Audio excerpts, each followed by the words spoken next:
think the moment calls for clarity, transparency, and a deep recognition of the central idea that we've all known that Taiwan is not part of China, right? So when one says Taiwan is independent, it's almost tautological. We've known this for a long time.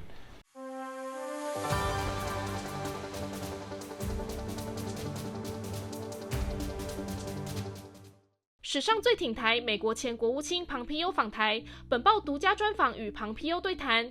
这次来台，庞皮欧挺台的力道比在任时更加坚定。是不是要摒弃战略模糊政策？他说这是因为现在需要打开天窗说亮话。It is only Xi Jinping who talks about reunification as if at one point Taiwan was part of China. We know different. We know that history doesn't reflect the way Xi Jinping speaks of this place around the world, and what I said today is deeply consistent with this basic understanding of the Republic of China Taiwan's nationhood and sovereignty. We can all see what's going on in the world today. These are times where thugs, aggressors appear to be prepared to take actions which destroy the most fundamental thing that we all value, human life. It's time for leaders all across the world to make clear that there are lines which can't be crossed, and there are things which are just right and moral and deep and important, and we ought to speak to them with absolute clarity. 乌俄陷入热战之际，俄罗斯无视国际公约开战，被西方民主阵线接力制裁。庞皮欧表示，这是暴政与民主的界限划清。I think this attack that Vladimir Putin engaged in is absolutely tragic, but it has made clear who's on the side of tyranny and who's not. We've watched the Chinese Communist Party hedge Russia the capacity to ship their energy into China so that as the world sanctions the Russian economy, the Chinese Communist Party will continue to fuel it and underwrite it. We know Xi Jinping. We know who he is. All the countries of the region need to work together. If we're going to maintain this line, this demarcation that says freedom matters, we have to make sure we know who's on which side of that line, and I think we can all see that pretty plainly today.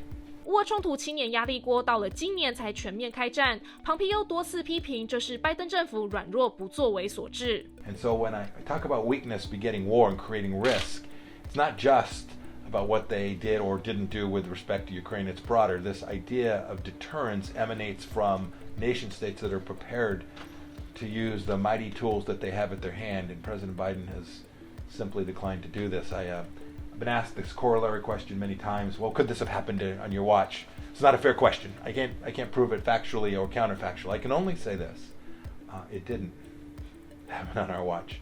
庞皮欧表示，习近平与普廷同样是暴政治国，同样无视人命可贵，但要更加留意的是，习近平的野心恐怕还要更大。I think Xi has a truly global vision, and Putin's vision is about greater Russia. She also has the unique characteristic of having 1.4 billion people in a massive economy, and has an economy that is so deeply woven throughout Asia, throughout Europe, and throughout the United States of America that the problem set of confronting them is even that much more complicated, but that much more important as well. This is the crisis of the moment that we all need to unite around that for today. But as we are doing that, we can't lose sight of the threat from Xi Jinping. Following, then is diplomatic recognition a feasible choice for Sure, the... of course. It's easy to do.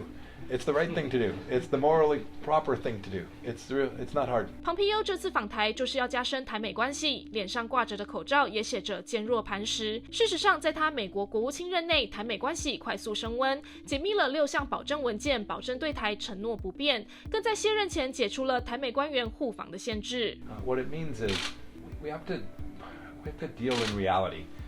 Was one of the things that I'm most proud of that we did in our 4 years. We came in and there were so many places in the world where we'd taken 70 years of history, but the world had moved on and we were still acting in a way that was old and outdated and no longer made sense given the line that is today between tyranny and freedom. One of the reasons this makes so much sense for Taiwan is because I am confident that the people here will do the heavy lifting. That people of Taiwan are prepared to do the right things to secure their freedom, and we think of that in terms of weapon systems, but it's so much more than that. It's a central understanding of protecting their democracy. It's about growing economies. Right? Nations have power because they have creativity and innovation, and robust economies. You all have demonstrated that, right? Your economy's grown 5 years in a row. There aren't many countries in the face of this virus who can say that. I must say, I hope they continue down the path that is just common sense. When I think about our approach, there wasn't anything political about this. There wasn't anything left, right, Democrat, or Republican. It was just a basic recognition that the people of Taiwan are independent. They're right, that there's this history. It's almost, I always find it odd to say independent because it always has been, but one has to repeat it, I suppose.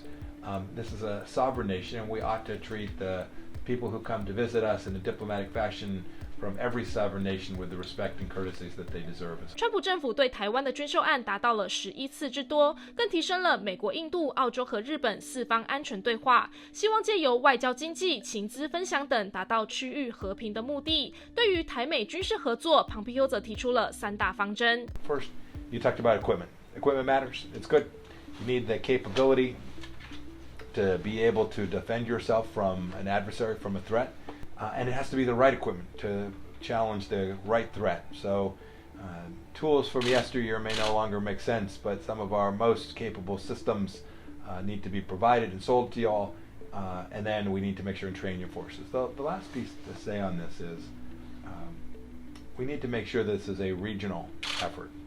So it's very important that the United States military, our Pacific Command, works closely with your military leadership, but it is really important that it's not just the United States and Taiwan, that it is the militaries of Japan, of South Korea, of Australia, of India, are all working on the same effort, because that power will be there to prevent this from being an armed aggression, and we can begin to confront the economic aggression that we've all seen so directly from the Chinese Communist Party.